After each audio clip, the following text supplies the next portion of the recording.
Iran बौखलाहट में है। सुप्रीम लीडर खामनेई मीटिंग पर मीटिंग कर रहे हैं और इजरायल पर हमले के हर ऑप्शन की डिटेल खंगाली जा रही है। इधर इजरायल रेडी है। ईरान के किसी भी हमले से निपटने के लिए Israeli defence force high alert पर है। सवाल है कि अरब वर्ल्ड में जलजला आने वाला है। दुनिया एक और युद्ध के मुहाने पर खड़ी है और स्पेशल रिपोर्ट में आप देखिए युद्ध के पहले की ईरान और इजरायल की तैयारी।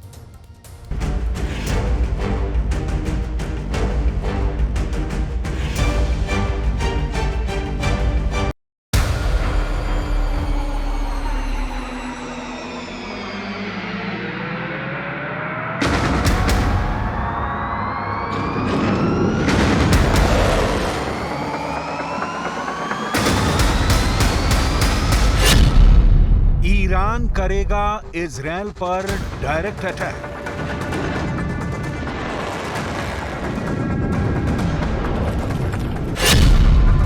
इजरायल के खिलाफ ईरान छेड़ेगा प्रॉक्सी वॉर। हमास, हिजबुल्ला और हूथी के जरिए ईरान करेगा इजरायल को तबाह। इन तीन थ्योरी को लेकर पूरी दुनिया में एक्सपर्ट्स के बीच बहस हो रही है। कहा जा रहा है कि हमास के पॉलिटिकल चीफ इस्माइल हानिया को इजरायल की खुफिया एजेंसी मोसाद ने तेहरान में घुस कर मारा। ये ईरान की सिक्योरिटी, उसकी इज्जत, उसके मुस्लिम देशों के बीच वर्चस्व की भावना और पूरी खाड़ी में ईरान के वजूद पर सीधा हमला है।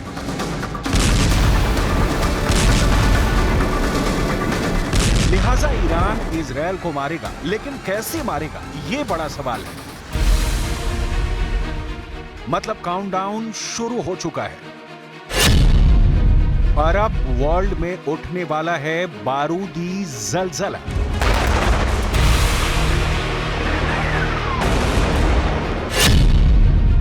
इजरायल को तबाह करने का फाइनल ब्लूप्रिंट तैयार है।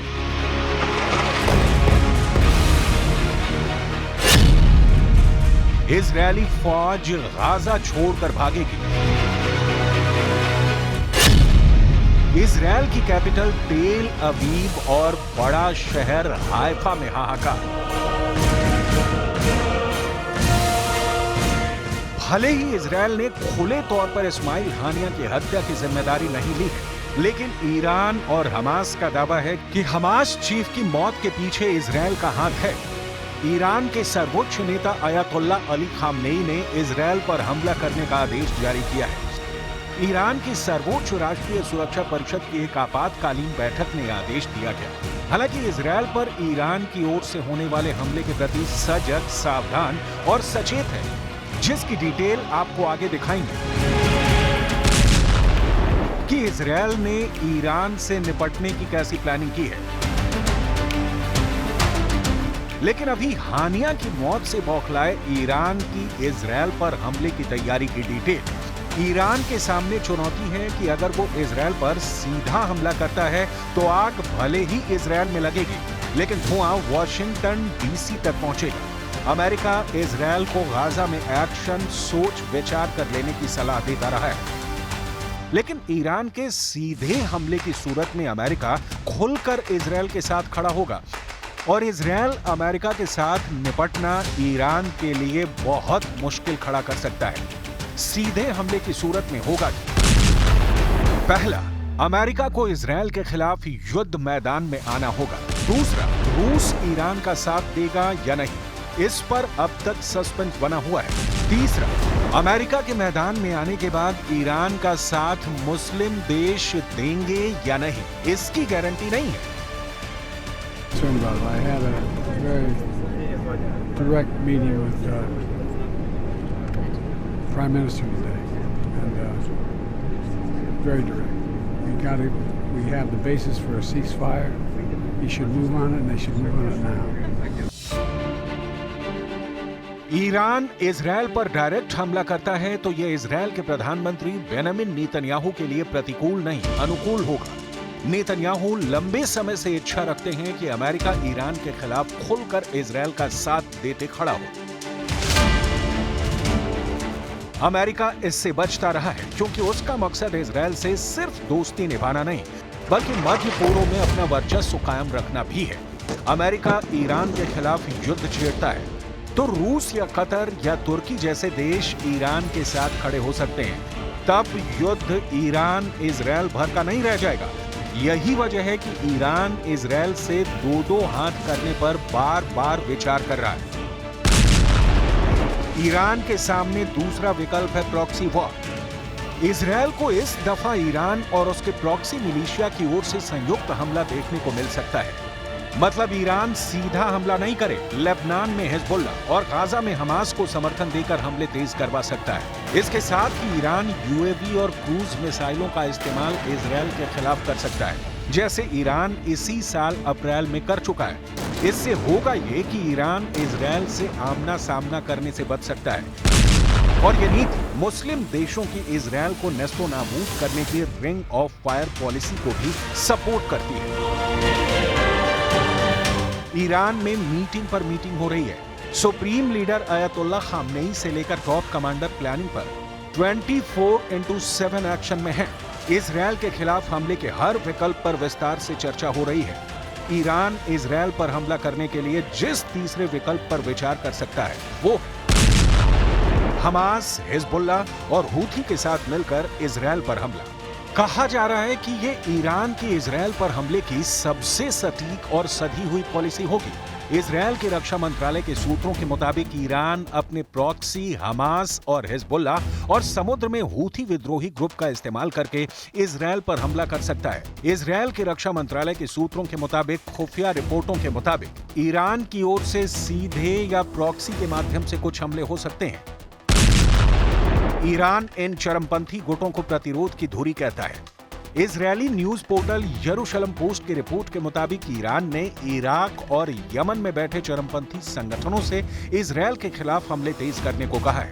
हालांकि अब तक इजरायल के खिलाफ ये हमले बहुत सफल नहीं रहे। इराक में ईरान समर्थक चरमपंथियों ने हाल में कई ड्रोन लॉन्च किए थे, लेकिन उन्हें पहले ही रोक दिया गया था। उधर यमन में मौजूद हूथी लाल सागर पर हमला जारी रखे हुए है, लेकिन वहां अमेरिकी युद्धपोतों की तैनाती है।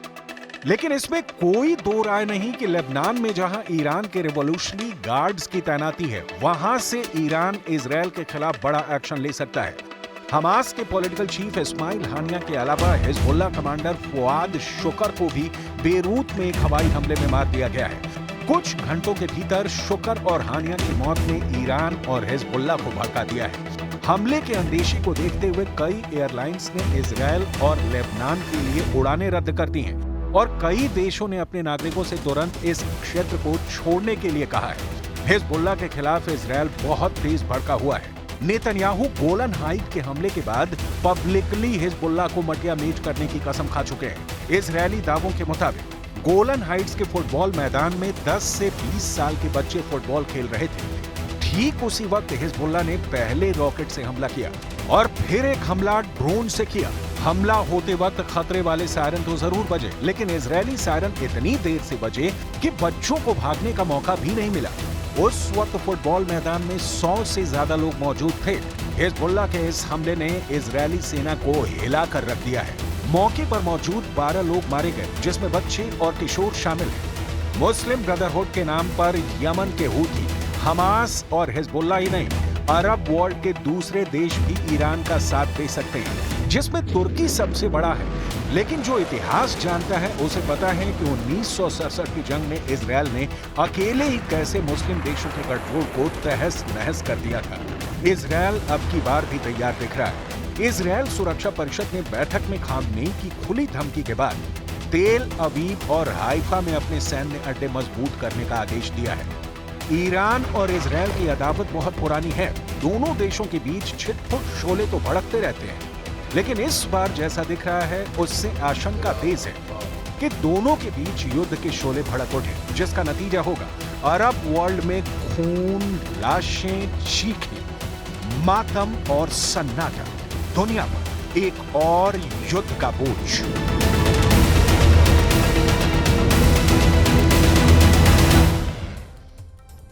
इजरायल डिफेंस फोर्स ने हमास के गाजा चीफ याह्या सिनवार को घेर लिया है। खान यूनिस के कसाई के नाम से कुख्यात सिनवार की सुरंग के बाहर इजरायल ने घेर डाल रखा है और सिनवार ने पहले इजरायल ने इस्माइल हानिया और मोहम्मद दैफ को मार डाला। हालांकि इस्माइल हानिया की मौत कैसे हुई, इस पर चौंकाने वाले दावे किए जा रहे हैं।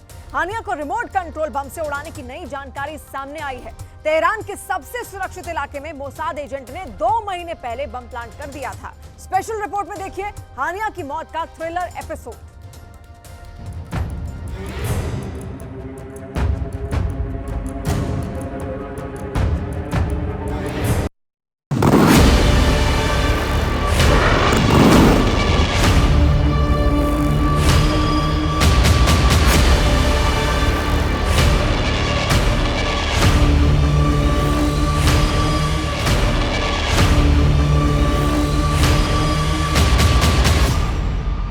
इस्माइल हानिया की मौत कंफर्म है। उसके लिए ईरान में मातम हो रहा है। कतर में उसके मरसिया पढ़े जाने की तैयारी है।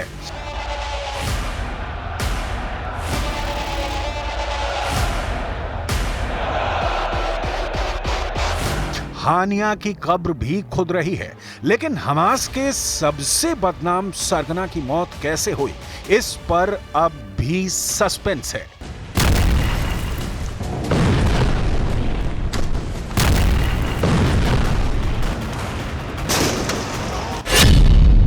ईरान का दावा, इस्माइल हानिया मिसाइल स्ट्राइक में मारा गया।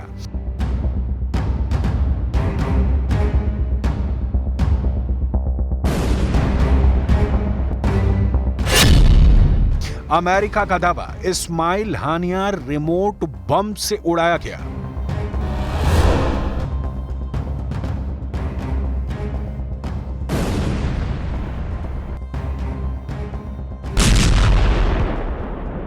हमास के सबसे बड़े सरगना की डेथ मिस्ट्री बनती जा रही है, क्योंकि मौत पर 2 दावे किए जा रहे हैं। ईरान किसी भी कीमत पर हानिया की मौत मिसाइल हमले में साबित करने पर तोला है। वहीं अमेरिका ने इस्माइल हानिया के खात्मे की प्री प्लान्ड स्टोरी रिलीज कर दी है।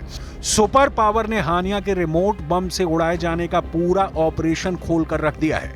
हानिया के मौत पर अलग अलग दावे क्यों किए जा रहे हैं, इसकी वजह बेहद खौफनाक है, उससे भी जानेंगे। मगर हमास के सबसे कुख्यात लीडर के सफाए के बाद से खाड़ी मुल्कों में कैसा बारूदी बवंडर उठा है, उसे देखिए। लेबनान से दागे गए रॉकेट से इजरायल धुआं धुआं हो रहा है। इजरायल की फोर्सेस हर फ्रंट पर एक्शन में हैं। ईरान की मिसाइलें तन गई हैं। हूथी विद्रोहियों का लश्कर जंग के लिए उठ खड़ा हुआ है।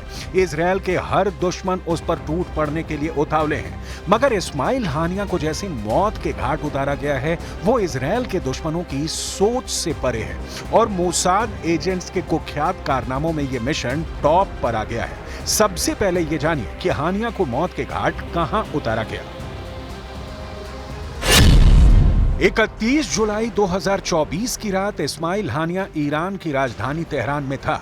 हानिया Islamic revolutionary guard corps corps के सैन्य परिसर में ठहरा था। वो गेस्ट हाउस ईरान के राष्ट्रपति भवन से महज 150 मीटर दूर था। गेस्ट हाउस में हानिया के साथ दूसरे कई नामी मेहमान रुके थे, यानी जहां कदम कदम पर पहरा था, जहां ईरान के डिफेंस सिस्टम एक्टिव थे, जहां किसी अजनबी की आवाजाही मुमकिन नहीं थी, जहां किसी भी तरह के हमले अंजाम देना आसान नहीं था। उसी अभेद्य सुरक्षा घेरे को भेद कर मोसाद एजेंट ने हानिया का सफाया कर दिया। द न्यूयॉर्क टाइम्स की रिपोर्ट में एक अमेरिकी अधिकारी समेत मध्य पूर्व के 7 अधिकारियों के हवाले से जो जानकारी दी गई है, उसके मुताबिक हानिया का अंत 2 महीने पहले ही तय हो चुका था।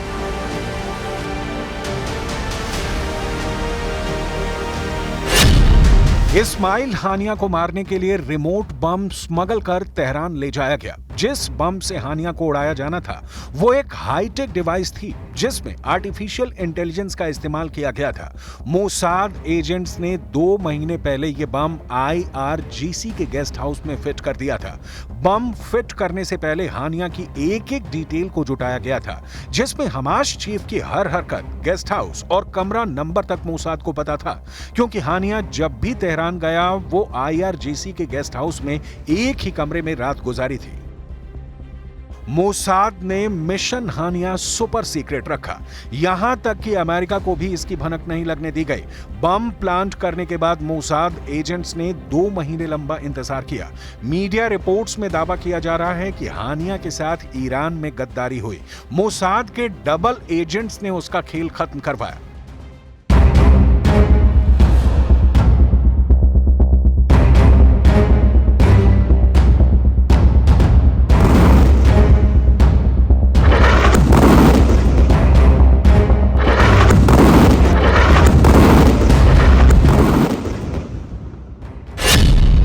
साल 2018 से इस्माइल हानिया ने कतर के दोहा में डेरा जमा रखा था।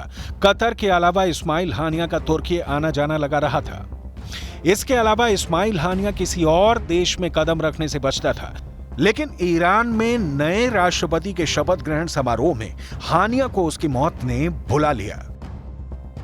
पश्चिमी मीडिया रिपोर्ट्स के मुताबिक 7 अक्टूबर 2023 से इजरायल के खुफिया एजेंट इस्माइल हानिया के खात्मे के मिशन पर लग गए थे। उसकी हर लोकेशन ट्रैक की जा रही थी। हानिया पर हमले के लिए सही प्लान बनाया जा रहा था, लेकिन सही वक्त और सही जगह नहीं मिल रही थी। कतर में उसके ठिकाने और तुर्की में उसके दौरे के दौरान सब कुछ जानते हुए भी मोसाद ने उसे जाने दिया, क्योंकि इन जगहों पर हानिया को न मारने की 2 बड़ी वजहें थी। कतर अमेरिका का सबसे बड़ा समर्थक देश है, जहां ऑपरेशन होने से अमेरिका की नाराजगी झेलनी पड़ती। वहीं तुर्की नाटो नेशन है, जहां इजरायल का अटैक 32 देशों पर हमला माना जाएगा। इसलिए मोसाद ने 2 महीने तक लंबा इंतजार किया। ईरान में जब नए राष्ट्रपति का शपथ ग्रहण समारोह शुरू हुआ, तो फिर ऑपरेशन हानिया शुरू हो गया। अपनी मौत से अनजान हानिया ईरान में इजरायल के दुश्मनों से गलबहियां करता रहा, विक्ट्री निशान दिखाता रहा, लेकिन रात को जब वो गेस्ट हाउस में आराम फरमाने पहुंचा तो वहां मौत इंतजार कर रही थी। न्यूयॉर्क टाइम्स की रिपोर्ट के मुताबिक 31 जुलाई की सुबह तड़के 1:45 पर रिमोट बम से ब्लास्ट करवाया गया। उस वक्त इस्माइल हानिया गहरी नींद में था। रिमोट बम का धमाका इतना ताकतवर था कि गेस्ट हाउस में भूकंप आ गया। बम विस्फोट से गेस्ट हाउस की खिड़कियों के शीशे चकनाचूर हो गए। गेस्ट हाउस की एक दीवार भी बम धमाके में ढह गई थी। मतलब मोसाद एजेंट ने इतने बारूद का इंतजाम किया था कि हानिया के चीथड़े भी सलामत न बचे। बम धमाके में हानिया के साथ उसका बॉडीगार्ड भी मारा गया। इस धमाके के कई घंटे बाद तक ईरान की तरफ से कोई जानकारी साझा नहीं की गई। 31 जुलाई की सुबह ईरान की मीडिया में हानिया की मौत पर 2 तरह के दावे किए गए। ईरानी मीडिया में सूत्रों के हवाले से बताया गया कि इस्माइल हानिया को फाइटर ड्रोन से दागी गई 3 मिसाइलों ने मार गिराया। वहीं दूसरा दावा यह किया गया कि हानिया को दूर देश से दागी गई एयरबॉर्न प्रोजेक्टाइल से मौत के घाट उतारा गया।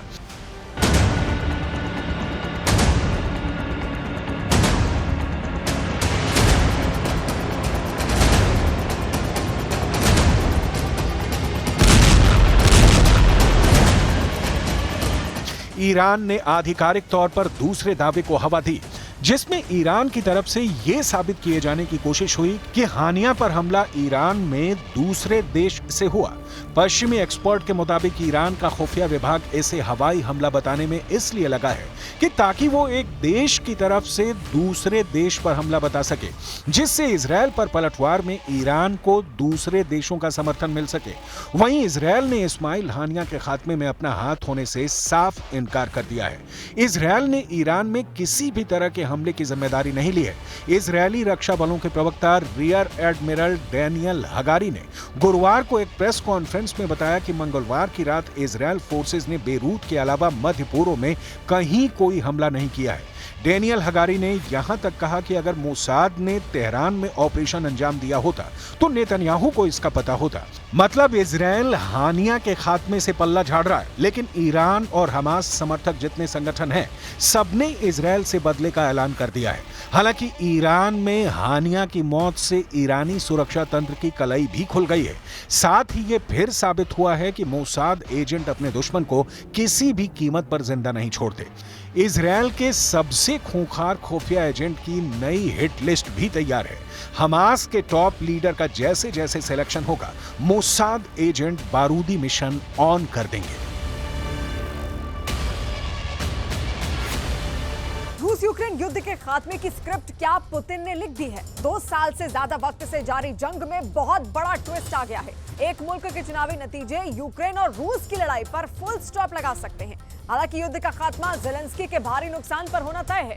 स्पेशल रिपोर्ट में देखिए जेलेंस्की के पास क्यों सिर्फ 4 महीने की डेडलाइन बची है।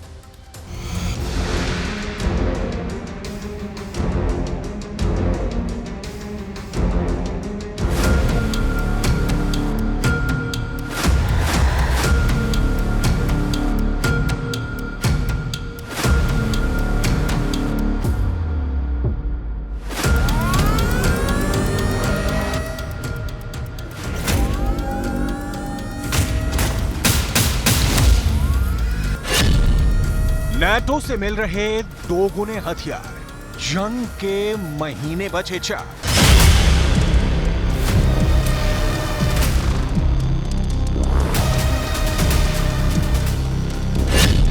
रूस यूक्रेन जंग का अंतिम दिन हो गया तय।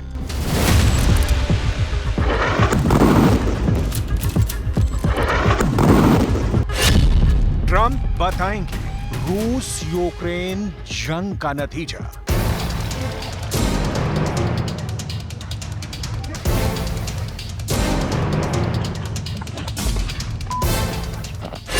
जर्मन हथियारों से जारी रहेगा मौत का खेल।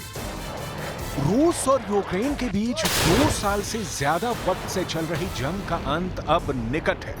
जेलेंस्की के पास अब सिर्फ 4 महीने का वक्त रह गया है। अगर इन 4 महीनों में जेलेंस्की ने रूस को मात नहीं दी तो सब कुछ खत्म हो जाएगा और इसलिए अगले 4 महीने के लिए यूक्रेन ने बड़ी तैयारी कर ली है। यूक्रेन को नाटो का भी पूरा साथ मिल रहा है। खासकर अमेरिका और जर्मनी ने यूक्रेन को नई सहायता देने का ऐलान कर दिया है। इसके अलावा अमेरिका, नीदरलैंड और डेनमार्क ने मिलकर घोषणा की है कि वो यूक्रेनी सैन्य पायलटों को F-16 लड़ाकू विमान उपलब्ध कराएंगे। अकेले अमेरिका ने यूक्रेन को करोड़ों डॉलर की सैन्य सहायता देने का वादा किया है।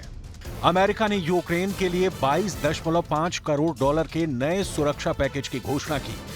इसमें कई घातक हथियार जैसे patriot missile, artillery rocket system और मिसाइलों के अलावा गोला बारूद और दूसरे सामान भी शामिल है। यही नहीं, साल 2022 में रूसी आक्रमण के बाद से वॉशिंगटन यूक्रेन को 50 अरब डॉलर से ज्यादा की सैन्य सहायता दे चुका है।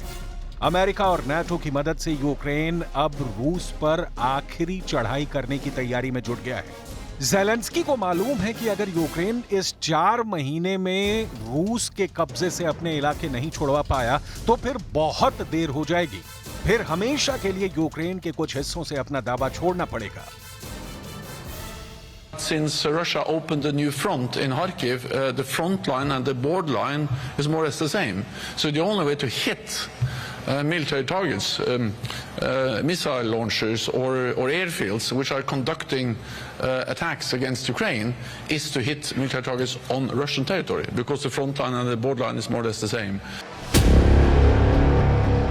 आपको बता दें कि अमेरिका सैन्य मदद के मामले में यूक्रेन का सबसे बड़ा साझेदार है। इसके बाद दूसरे नंबर पर जर्मनी आता है। दरअसल यूक्रेन रूस के खिलाफ जंग में पूरी तरह से पश्चिमी देशों के हथियारों पर निर्भर है, जबकि रूस ने जंग के ऐलान के साथ ही अपने डिफेंस निर्माण सेक्टर को जंग के लिए तैयार कर लिया था। यूक्रेन लगातार ये दावा करता रहा है कि रूस को चीन, नॉर्थ कोरिया और ईरान भी मदद कर रहा है। हालांकि अमेरिका और जर्मनी की मदद से यूक्रेन इस जंग को लंबा खींचने में सफल रहा है। रिपोर्ट की माने तो जर्मनी ने अगले साल के लिए यूक्रेन को देने वाली मदद की तैयारी कर ली है। जर्मनी ने डेनमार्क के साथ मिलकर 8 नए leopard 1A5 main battle tanks Ukraine को दिए हैं। इसके साथ ही जर्मनी के मुताबिक उसने 21,000 राउंड एम्यूनेशन भी यूक्रेन को दी है, जिसका इस्तेमाल जेपर्ड एंटीक्राफ्ट गन में किया जाएगा। यूक्रेन जेपर्ड एंटीक्राफ्ट गन की मदद से ही रूस की तरफ से इस्तेमाल किए जाने वाले ईरानी ड्रोन को मार गिराता है। यही नहीं, जर्मनी की तरफ से 10 round surveillance radar, 20,000 combat helmet, 2 armoured recovery वाहन, 10 USVS और 1 फील्ड हॉस्पिटल भी बीते दिनों मुहैया करवाया गया है।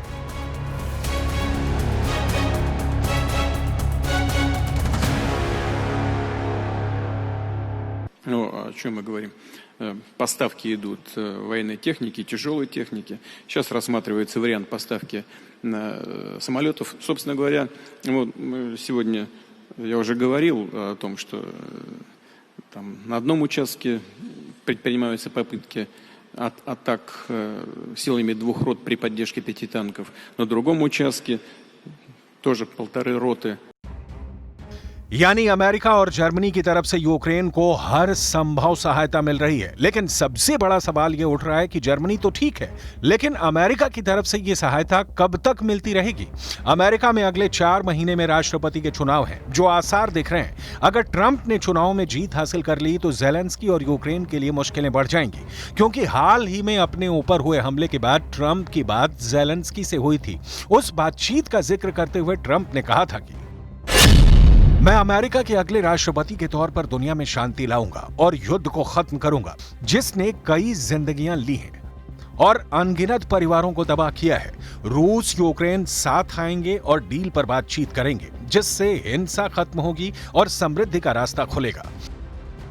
ट्रंप जिस दावे के साथ यह बात कर रहे हैं, उससे साफ जाहिर है कि उनकी सत्ता आते ही ज़ेलेंस्की को अमेरिका की तरफ से जंग बढ़ाने के लिए जरूरी मदद नहीं मिलेगी, और अगर वो मदद नहीं मिलेगी तो ज़ेलेंस्की के लिए रूस के खिलाफ जंग लड़ना नामुमकिन हो जाएगा, क्योंकि 27 जून को राष्ट्रपति पद को लेकर हुई बहस से पहले भी ट्रंप ने वादा किया था कि अगर वो फिर से राष्ट्रपति बनते हैं तो वो पद संभालने से पहले युद्ध को समाप्त करवाएंगे। यानी ट्रंप रूस और यूक्रेन जंग के समर्थन में नहीं है। ज़ेलेंस्की इस बात को लेकर परेशान है कि ट्रंप के अभियान के बढ़ने और बाइडेन के पीछे हटने के कारण यूक्रेन अमेरिका का महत्वपूर्ण समर्थन खो सकता है।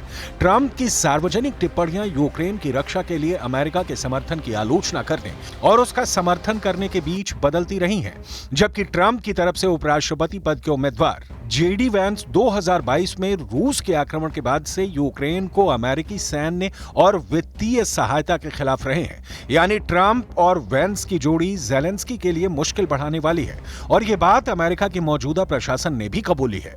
अमेरिकी विदेश मंत्री एंटनी ब्लिंकन ने एक संकेत दिया था कि अमेरिका भविष्य में यूक्रेन को सहायता देना बंद कर सकता है। दरअसल जब उनसे पूछा गया कि क्या डोनाल्ड ट्रंप के राष्ट्रपति बनने पर यूक्रेन को सहायता देना जारी रहेगा, इस पर ब्लिंकन ने कहा, इसलिए हमने कई काम किए हैं, और देखिए हर प्रशासन के पास अपनी नीतियां तय करने का अवसर होता है। हम भविष्य को सीमित नहीं कर सकते। अगर मौजूदा रूस यूक्रेन जंग के आंकड़ों की बात करें तो यूक्रेन के मुताबिक इस जंग में रूस के 5,79,490 सैनिकों की मौत हो चुकी है, जिनमें से 1,370 मौतें पिछले 24 घंटे में हुई हैं। यानी यूक्रेन का दावा है कि रूस को इस जंग में भीषण नुकसान हुआ है। दूसरी तरफ रूस यूक्रेन के 4 हिस्से डोनेट्स्क, खेरसोन, लुहांस्क और ज़ैपोरिज़िया पर कब्जे का दावा करता है। यानी दोनों देश बढ़ चढ़कर जंग में अपनी बढ़त का दावा लगातार करते रहे हैं, लेकिन ट्रंप की एंट्री के बाद ये जंग किस तरफ जाती है, ये सवाल सबसे बड़ा है।